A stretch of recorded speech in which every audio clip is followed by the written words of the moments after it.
menggunakan transportasi Wus. Gelaran Festival Dilan 1983 WOAINI di PVJ Bandung sebagai acara menyambut rilisnya film tersebut begitu meriah.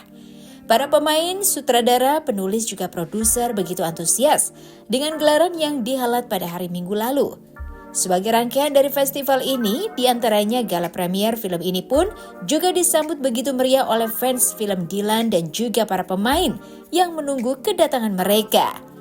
Dalam konferensi pers setelah pemutaran film, masing-masing pemain pun menceritakan keseruannya selama proses syuting berlangsung, termasuk Ira Wibowo, Muhammad Adiat, dan Adzana Asli.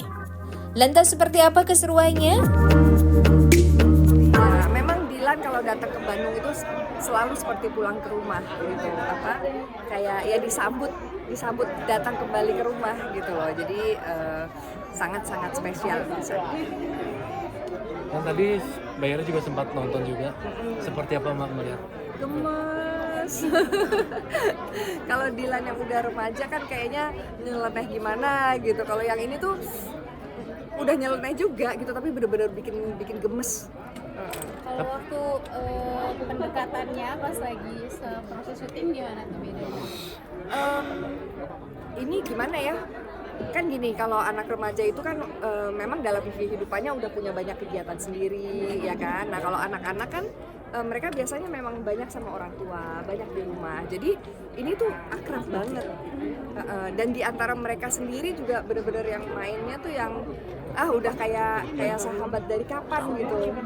Jadi walaupun dimanapun kita berada, mau di lokasi atau mau di hotel tempat nginep, itu selalu kumpul. Selalu kumpul, pokoknya nggak pernah yang kayak sendiri-sendiri, apalagi bonding banget. Kalau sharing iya, kita banyak sharing, latihan bareng gitu kan. Kalau minta petunjuk gitu sih bukan kayak minta petunjuk ya, tapi lebih kayak sifatnya nggak resmi lah gitu, ngobrol gitu kan. Dari situ kita bisa banyak dapat masukan juga. Mama Ira, tapi yang menarik untuk ditonton nih dari Dilan menurut Mama Ira apa? Di Dilan 1983 ini? Ya kali ini kan lebih film keluarga gitu ya. Hubungan antar sahabat, hubungan dengan keluarga, kakak adik. Pesannya bagus gitu, apa juga bahwa perbedaan itu memang sesuatu yang ada dan merupakan sesuatu yang bagus, yang bisa memperkaya diri kita. Jadi rasanya sih untuk kayak film liburan anak-anak ini bagus sekali. Bunda Ira, kalau boleh tanya nih, kalau di real life punya anak seperti Dilan, gimana sih cara ngadepin? Mungkin pusing juga. Dan Bunda pun pasti ada pusingnya juga gitu menghadapi Dilan yang apalagi gedenya gitu kan, yang main motor atau apa. Tapi di sisi lain Dilan itu sangat bertanggung jawab. Gitu, dia sangat mencintai keluarganya, dia bertanggung jawab terhadap sekolahnya gitu. Jadi dia nggak bukan yang cuma main motor terus asal-asalan, tapi dia punya tanggung jawab gitu. Dia anak yang tahu mana yang benar, mana yang salah. Apapun yang dia lakukan itu pasti ada ada penyebabnya gitu. Makanya kayak dulu tuh di Dilan 91 sama Milea, kalau di Dilan 91 kan yang cerita kan Milea tentang Dilan. Tapi kadang-kadang kita masih bingung kenapa sih dia kayak gitu. Nah, ketika di Milea akhirnya Dilan yang bersuara. Dan penonton juga jadi paham, waktu itu dia tuh nggak nurut sama Milea suruh berhenti main motor karena ABCD gitu. Sebenarnya semua momen tuh spesial ya. Kalau untuk film ini salah satunya juga karena harus menghadirkan Bandung di tahun 1983. Kita sempat jalan Asia Afrika tuh benar-benar ditutup gitu, karena kan mobil yang lewat nggak bisa sembarang mobil, orang-orang yang lewat pun harus berpakaian sesuai dengan zaman itu gitu kan. Kemarin waktu syuting tuh kebetulan hari Minggu, jadi banyak sekali yang mau lewat yang lagi lari pagi pakai outfit yang kayak sekarang orang lari pagi gitu kan, nggak bisa banget, jadi terpaksa mereka harus agak muter gitu. Jadi kita emang ini banget kok, berusaha untuk sangat detail ya, tingkah lakunya juga lingkungannya seperti apa di saat itu, mudah-mudahan bisa tertangkap dengan baik. Oke, boleh. Maksudnya seperti apa sih, Sel? Jadi karena ini tuh film pertama buat aku, tapi mungkin ini film ke-11-an buat Adiat gitu. Jadi dia pengalamannya lebih banyak, tapi umurnya lebih muda dari aku. Jadi aku belajar banyak banget dari Adiat. Hebat. Agak sungkan nggak sih nanya ke dia atau malu-malu gitu sebagai Malah aku yang ngasih tahu tanpa kasih nanya. Kadang misalnya kayak nanya sih yang kayak apa dulu apa Kiprol ya? Kiprol, Kiprol. atau kayak continuity ya. Kan aku gak ngerti ya, aku bisa bahasa Inggris tapi kayak gak ngerti kayak Kiprol ini maksudnya aku tetap acting nih gitu. Habis itu kata dia, enggak ini gini kak, habis itu dia ngasih tahu continuity tuh rambutnya harus sama.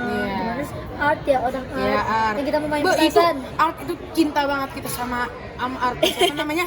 Aduh sumpah maaf banget bang. Lupa bang. Pokoknya itu yang keren banget. Jadi itu yang masalah art, jadi ada continuity main petasan. Tapi petasannya belum dipakai buat syuting, kita mau main dan dikasih terus terus kayak art tuh nyiapin gitu. Kita mainin, udah aku belajar banyak ya. Kayak gini bos. Iya. Keren banget. Bahkan ya kalau misalnya di film kan aku banyak kan marah-marah. Kalau di asli tuh tambah ngambek. Enggak. Lebih dekat. Dia kalau bisa cerita-cerita ke aku. Benar banget. Kita harus main di kamu. Dekatnya tuh kayak gimana? Lebih seperti apa intimate? Dari awalnya segini terus jadi segini. Iya. Jadi kalau misalnya kalau misalnya di film kan masih ada jarak nih. Dylan masih agak takut cerita ke Kaida atau segala macam. Sedangkan kalau misalnya di asli dia tuh cerita tentang semuanya dia kalau beda berapa banyak? Beda cuman 27 tahun aja. Enggak, aku 13, Kak Asel itu 32 ya? Enggak. Kalau nggak salah. Enggak usah aneh deh. Adiat itu 18, aku 19. Iya, beda setahun lah. 19 belum ada. Jadi kamu 13 kan? Iya, aku 13 tahun. Kita beda. Iya, 13 tahun. 6 tahun. Oh iya, Kak Asel 18, aku 2011. Aku 2005, iya benar. Awal kecemplung karena ya ditawarin sama Falcon, aku dikontak langsung sama Om Fajar, sama produsernya juga, Om Arif. Langsung ditawarin mau nggak main film gitu. Aku bilang mau, siapa bintang utamanya? Ada Adiat. Nah waktu aku ingat, Adiat lama banget ketemu aku di premiere, dia minta foto sama aku kayak, Kak, minta foto nggak? Itu ngerti pas Antika Kan dia juga ada ya? Iya, ada jadi Benny. Iya jadi Benny. Habis itu dia sama banget ke aku tuh aku kayak Adiat yang main. Aku langsung dengan siap sedia menjadi kakaknya Adiat gitu. Tapi saya penasaran nih, kamu kan jebolan penyanyi ya, JKT ya. Pengen lanjutin nggak sih karir di menyanyi sendiri atau asik aja nih di dunia acting? Kayaknya aku lagi mau memperdalam dunia acting dulu sih. Tadi keseruan tadi juga kan ada konser, banyak penonton. Tadi gimana sih keseruannya? Deg-degan sih awalnya pas ngeliat penontonnya banyak banget. Sebanyak itu. Dan tapi kita mau terima kasih juga karena supportnya banyak banget tadi yang bisa datang, dan juga banyak banget tadi yang udah nungguin di depan PGV-nya, di depan pintu masuknya. Tadi banyak banget warga-warga Bandung yang setia temenin Dylan. Makasih banyak ya.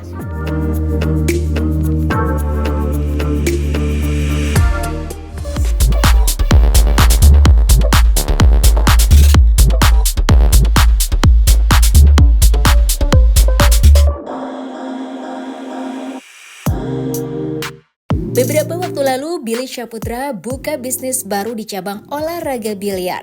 Alasan dirinya membangun tempat bermain biliar karena Billy selalu menghabiskan jutaan rupiah untuk sekali bermain dengan teman-temannya. Lalu kemudian adik dari mendiang Olga Syahputra itu berpikir bahwa lebih baik menjadikan hobinya itu sebuah usaha yang menghasilkan. Bernama Play Billiard dan memiliki 21 meja di dalamnya, usahanya itu berada di kawasan Senayan, Jakarta Pusat. Tak hanya itu, Billy menjelaskan usaha biliar miliknya itu menyediakan tempat dengan kualitas yang bagus, namun dengan harga yang terjangkau. Selain itu, dirinya juga ingin tempat bermain biliar yang ia punya tak memiliki hal-hal yang negatif. Billy melarang para customer-nya merokok di area bermain dan membawa minuman keras. Dirinya merancang tempat usahanya itu dengan konsep yang bersih dan nyaman. Lantas, berapa modal yang Billy habiskan untuk membuka usaha tempat bermain biliarnya itu? Oke, sebelumnya makasih buat teman-teman yang sudah hadir sini. Ya, suatu kehormatan lah teman-teman bisa hadir di sini. Dari media manapun, media cetak, online, televisi, dan media lainnya sudah mensupport dan mendoakan setiap langkah perjalanan hidup saya di dunia bisnis. Ya mudah-mudahan saya cuma bisa mengucapkan terima kasih. Semoga kalian dibalas kebaikannya, itu yang pertama. Oke, pastinya hari ini kegiatannya launching atau bisa dibilang grand opening usaha saya yang terbaru di cabang olahraga biliar yang namanya Play Biliar. Insya Allah Play Biliar ini akan menyajikan sesuatu yang memang akan menarik buat para konsumen kita. Menariknya kenapa? Karena dari segi biaya insya Allah kita akan lebih murah dari yang lain di daerah Jakarta Selatan. Kemudian dari segi makanannya kita akan menyajikan makanan-makanan yang memang terkhusus kita datangkan chefnya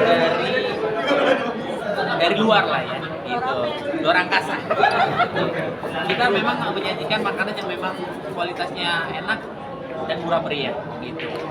Dan pastinya tema kita adalah family friendly. Semua kalangan bisa hadir di sini. Anak-anak, bapak-bapak, ibu-ibu, mas-mas atau siapapun bisa hadir di sini, bisa menikmati tempat yang sudah saya sediakan gitu. Tanpa adanya asap rokok sedikit pun di area biliar. Kalau kita bisa dibilang ya menyediakan area rokok sih kita menyediakan, tapi di area biliarnya nggak ada asap rokok sama sekali dan tanpa sedikit pun alkohol di dalam sini. Panjang tapi dipersingkat lah ya.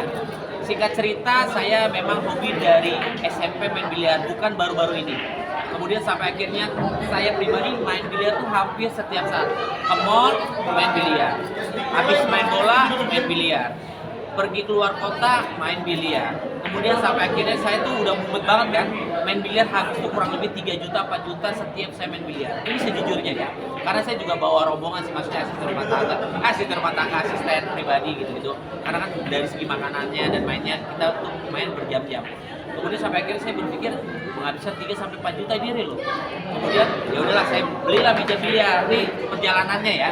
Belilah meja biliar, bawa ke rumah, saya main setiap saat. Kemudian saya masukin ke sosial media saya. Sampai akhirnya partner saya melihat itu, dia datang, dia suka sama saya, suka bukan berarti gimana-gimana, maksudnya bisa dibilang fans lah sama saya karena saya buat konten biliar gitu. Sampai akhirnya kita ngobrol-ngobrol, saya pengen dikasih meja biliar, saya bilang saya udah punya. Akhirnya saya dikasih stick biliar dengan nominal hadiah biliarnya itu 70 juta. Alhamdulillah saya bersyukur banget gitu. Sampai akhirnya kita ngobrol, kita punya satu visi dan misi, kita punya kesinambungan, kita punya keyakinan kalau cabang olahraga ini kita bikin sesuatu yang memang notabene biliar itu kan, mohon maaf ya negatifnya ya, mungkin kalian lebih paham lah ya. Kita bikin sesuatu yang memang positif di cabang olahraga biliar ini ya. Yang tadi saya sempat sounding, tanpa asap rokok, tanpanya alkohol, tanpa yang gimana-gimana, seperti itu sih teman-teman. Ya mudah-mudahan apa yang saya jalankan di bisnis saya semuanya bisa diterima sama masyarakat dan bisa menghibur semua orang. Biasanya kalau biliar itu kan Saya mempunyai bisnis di cabang olahraga biliar dan notabene biliar itu negatif, makanya saya ubah menjadi positif. Saya nggak takut dan saya yakin banyak orang-orang yang lebih suka ketimbang orang yang sukanya adanya rokok, adanya alkohol. Saya yakin banyak orang suka tanpa adanya alkohol dan tanpa adanya asap rokok. Karena kalau setahu saya olahraga biliar itu memang harus mempunyai konsentrasi penuh gitu loh. Kalau adanya asap rokok itu kan jadi kayak matanya tuh kayak perih. Tapi kalau ini tuh benar-benar konsentrasi, bisa konsentrasi, bisa seru-seruan sama keluarga, family, anak-anak, anak kecil, siapapun bisa menikmati itu.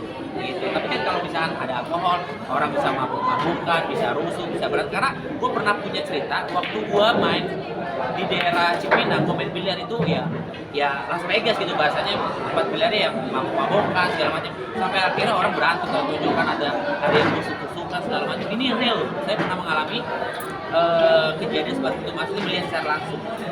Sejauh ini udah berapa cabang mobil ini? Kalau untuk sejauh ini masih satu lah. Bismillah, mudah-mudahan doain. Will memilih lokasi di sini apa, Will? Memilih lokasi di sini sendiri. Kenapa? Milih lokasi. Lokasinya pastinya pas memang kebetulan ada di sini. Terus juga Mall One Bell Park juga yang punya baik sekali sama saya dan tim, disupport juga, support dalam arti ya saling saling support lah, saling baik lah satu sama lain. Kemudian sampai akhirnya ya kita membuat di Mall One Bell Park ini karena kondisinya juga memungkinkan, lokasinya juga bagus, banyak tempat-tempat yang memang orang bisa datang ke sini kayak apartemen, ada perkantoran, ada perumahan, ada sekolahan dan lain-lain. Modalnya Bill yang dikeluarkan untuk Budget. membuat Baru modal, pasti kita ngeluarin modal. Sekali lagi yang saya tekankan adalah saya tuh berbisnis atau berpartner itu nggak mau yang namanya saya tuh embel-embel jadi brand ambassador. Saya tuh pengen semuanya ngecip dan semuanya bertanggung jawab di bisnis kita masing-masing. berapa modal yang lu gelontorkan? Kalau modal sih ya lumayan lah, lumayan. Berapa nih? Sampai M? Ya lumayan lah buat usaha biliar ini. Cukup menghabiskan tabungan lu nggak sih nomor S? Cukup tarik napas panjang sekitar 1 menit. Gitu. Gitu aja sih teman-teman. Berapa ya nih teman-teman yang datang buat sekolah musik? Ya teman-teman, beberapa teman-teman artis yang memang ada yang datang, ada juga memang ada kesibukan, ada teman-teman dari anak motor, anak elang, Jakarta Theater, terus juga ada teman-teman main, ada juga teman partner, ada teman bisnis, pokoknya ada beberapa teman-teman yang sudah hadir di sini. Jadi saya cuma bisa mengucapkan terima kasih atas support yang sudah diberikan kepada saya. Pacar datang nggak sih? Acar. Garden Lihat aja, kali lihat aja nggak ada gini-gini.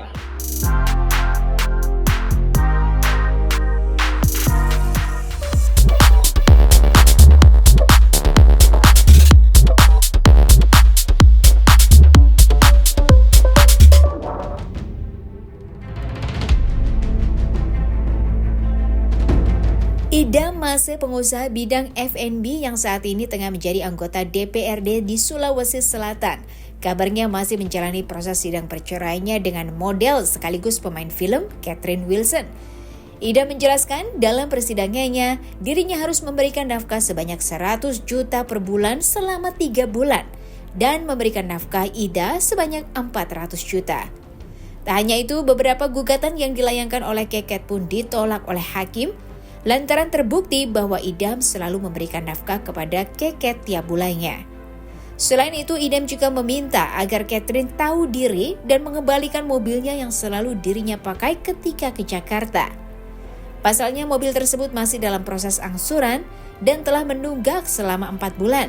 Kendati demikian, selama proses perceraiannya ini, Idam sama sekali tidak berkomunikasi dengan Catherine Wilson. Lantas, bagaimana kelanjutan sidang perceraian antara Ida Mase dan Catherine Wilson?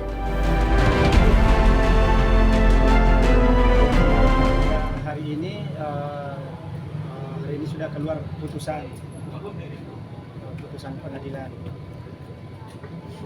Hasil putusannya seperti apa mungkin kan? Hasil putusannya seperti ada yang di penggugat itu ada yang disahkan, dan ada juga yang ditolak. Katanya Bang Idam mengajukan banding, ada yang nggak sesuai apa seperti apa, Bang?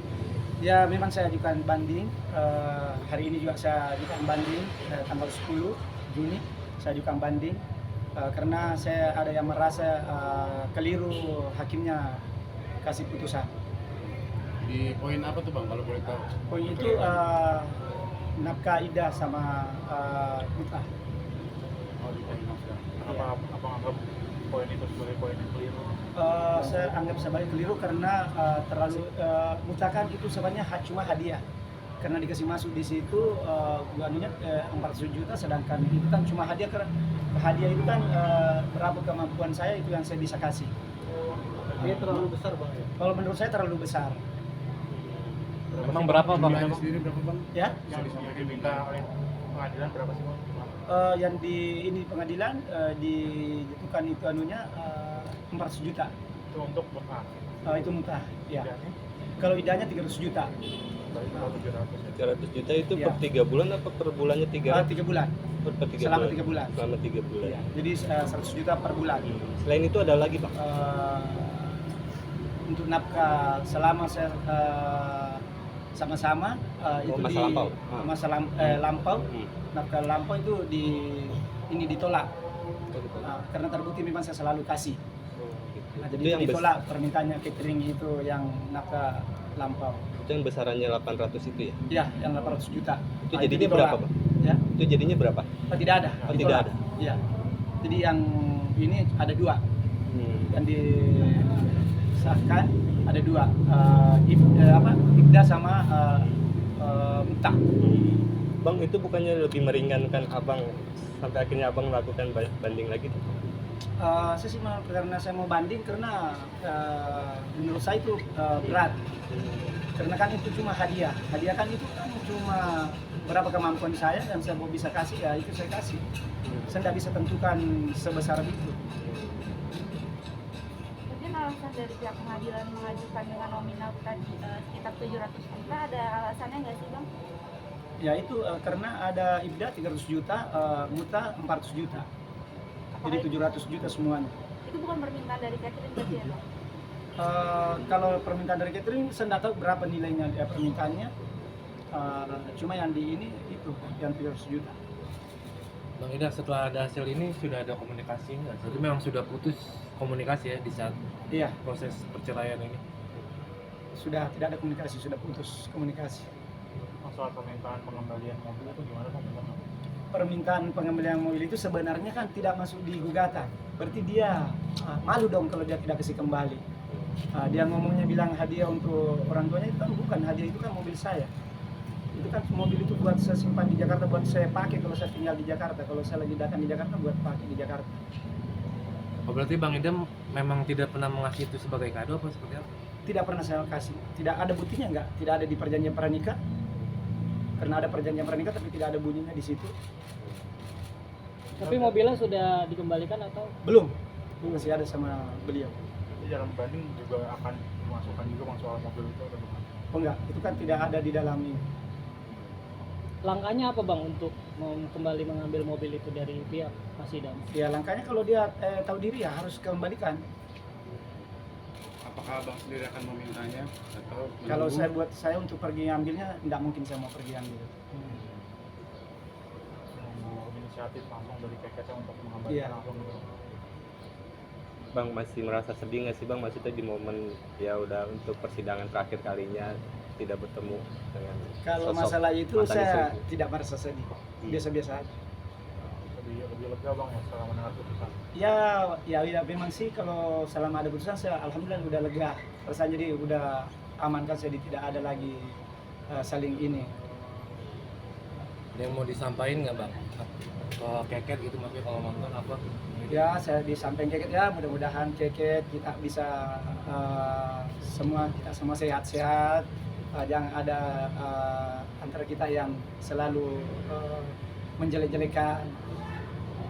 Bang, soal yang mobil tadi nih, kalau misalkan ternyata nggak ada itikat baik dari Keket, mungkin apakah akan diminta secara paksa atau gimana kalau Bang Idam sendiri nggak mau datang? Kalau masalah paksanya tidak ada, pastikan berurusan dengan Lesi. Ini bukan urusan saya. Bang, nanti ke depan akan mengajukan banding. Abang yakin menang Bang banding atau ada Ya kalau masalah menangnya ya saya kalau kemauan saya ya mau menang. Tapi kan nanti dilihat di persidangan. Bang kok sama leasing emang masih cicilan atau apa sih mobilnya? Ya memang masih dicicil.